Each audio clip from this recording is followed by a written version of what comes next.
आज हमारे बीच हैं राज्यसभा सांसद हरनाथ सिंह यादव जी। आइए उनसे बात करते हैं कि भारत के पूर्व गृह मंत्री और वरिष्ठ कांग्रेस नेता शिवराज पाटिल ने एक विवादास्पद बयान दिया है।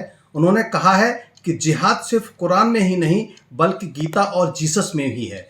क्या कहना चाहते हैं वो इस बारे में? जी देखिए, जिहाद में कुरान की जो अवधारणा उसके लिए तो शिवराज पाटिल जी ज़्यादा बेहतर जानते हैं, मैंने अध्ययन नहीं किया उतना। लेकिन जहाँ तक गीता का सवाल है, भगवान श्री कृष्ण के उसका सवाल है, आज़ादी के बाद पहला ऐसा एक जिम्मेदार पद पर, संवैधानिक पद पर रहने वाला व्यक्ति इस प्रकार की घटिया मानसिकता रखता है, इसकी मैं कठोर शब्दों में निंदा करता हूँ। और ये घटिया जो मानसिकता है वो कांग्रेस के रक्त में समाई हुई है, जो लगातार भिन्न भिन्न तरीके से हिंदू विरोधी आक्रमण जो है हमेशा करते रहते हैं। और भगवान श्री कृष्ण का और गीता का जहाँ तक संबंध है, दुनिया के अंदर गीता और भगवान श्री कृष्ण की पूजा होती है, लोग उससे प्रेरणा लेते हैं।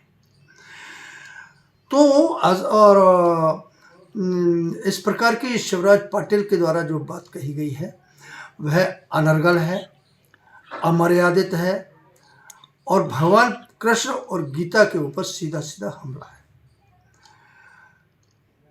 इतिहास में अनेक लोग ऐसे हुए हैं जो समय समय पर भगवान के ऊपर इस प्रकार की टिप्पणी करते रहे हैं। और यह भी एक आम प्रचलन हो गया है कि हिंदू देवी देवताओं के ऊपर लगातार आक्रमण करना। यह कांग्रेस का आक्रमण है, शिवराज पाटिल का आक्रमण नहीं है।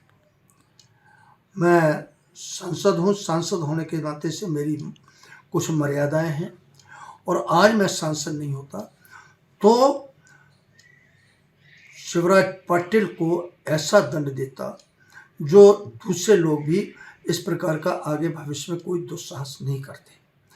मैं देश के प्रधानमंत्री मुख्यमंत्री गृह मंत्री आदरणीय श्री अमित शाह जी से अपील करता हूँ कि शिवराज पाटिल जी ने यह जघन्य अपराध किया है, दंड के योग्य अपराध किया है, उनको इसकी सज़ा ज़रूर मिलनी चाहिए। इसलिए मेरी मांग है कि उनके ऊपर तत्काल मुकदमा दायर किया जाए और उन्हें जेल के शिक्षों में डाला जाए। सांसद जी, शिवराज पाटिल जी ने ये भी कहा है कि महाभारत में श्री कृष्ण ने अर्जुन को जिहाद का पाठ पढ़ाया था।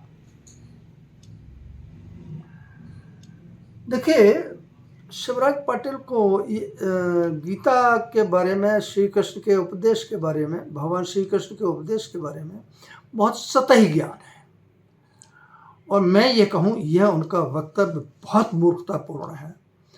कोई सड़क पर चलता हुआ व्यक्ति भी इस प्रकार की गैर जिम्मेदार बात नहीं कह सकता।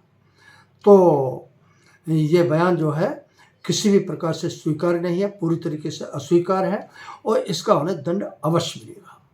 सांसद जी, ये जो बयान है विवादास्पद, इस बयान के माध्यम से क्या पूर्व गृह मंत्री जी ने जो गीता है और कुरान है उनकी एक तुलना करने की कोशिश की है? देखिए, किसी भी ग्रंथ की एक दूसरे के साथ तुलना करना यह किसी भी प्रकार से मुनासिब नहीं है।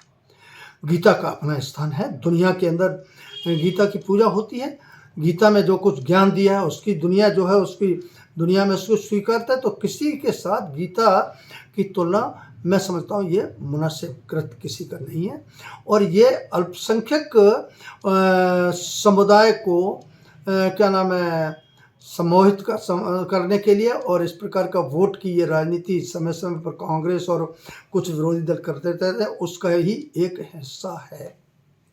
सांसद जी, क्या इस बयान के माध्यम से पूर्व गृह मंत्री जी ने भारत की जो सांस्कृतिक विरासत है, भारत की जो धार्मिक आस्थाएं हैं, जो भारत की परंपरागत जो गीता के प्रति और महाभारत के प्रति लगाव हो, उसको नष्ट भ्रष्ट करने की कोशिश की है? देखिए, उनकी हैसियत क्या है शिवराज पाटिल जी की, कि वो जो गीता की जो पवित्रता है, भगवान श्री कृष्ण का जो उनके पर जो श्रद्धा भाव है, वो तो इस देश के कण कण में समाये हुए हैं। गीता की जो मान्यता है, स्वीकारता है पूरे देश के अंदर। तो ऐसे छोट भैये जो हैं गीता और उसके बारे में बोलते हैं तो गीता की सेहत पर, गीता के चिंतन पर, गीता के सोच पर, उसके पर जो श्रद्धा है उसके ऊपर कोई असर नहीं पड़ने वाला। लेकिन यह उन्होंने एक दंडनीय अपराध किया है, इसलिए मेरी दृष्टि में उनको दंड अवश्य मिलना चाहिए।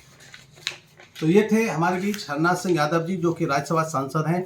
इन्होंने स्पष्ट रूप से कहा कि जो पूर्व गृह मंत्री जी का बयान है गीता के बारे में, कुरान के बारे में, वो बेहद निंदनीय है और भारतीय संस्कृति में ऐसे बयानों की कोई जगह नहीं है। राकेश भदौरिया, एबीपी गंगा, एटा।